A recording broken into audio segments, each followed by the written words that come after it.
একটু লেট হওয়ার জন্য দুঃখিত। বন্ধুরা, ও আমার গার্লফ্রেন্ড সকিনা। কিরে কুদ্দুস, তোর গার্লফ্রেন্ডের এই অবস্থা কেন?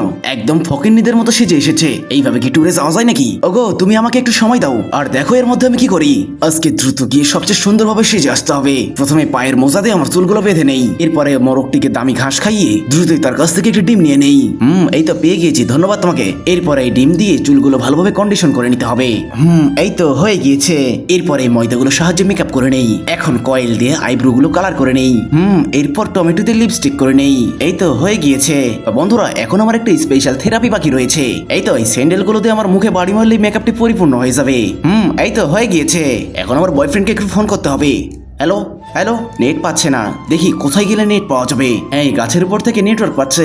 এরপরে আমাকে পোশাক তৈরি করতে হবে। তো বন্ধুরা, আমার পোশাক তৈরি করতে করতে তোমরা এই ছবিটিকে মন থেকে ভালোবেসে ভিডিওতে একটি লাইক এবং চ্যানেলকে সাবস্ক্রাইব করে যাবে। আর ক্লাস 3 তে তোমার রোল কত তাও আমাদেরকে কমেন্ট করে যাও। এই তো আমার পশমের ড্রেস রেডি হয়ে গিয়েছে। এখন এই জুতোগুলোকে আমার সাদা জুতো বানাতে হবে। এই তো জুতোতে গ্লু লাগিয়ে দিয়ে সাদা কাগজ লাগিয়ে দিলে হয়ে যাবে। হ্যাঁ।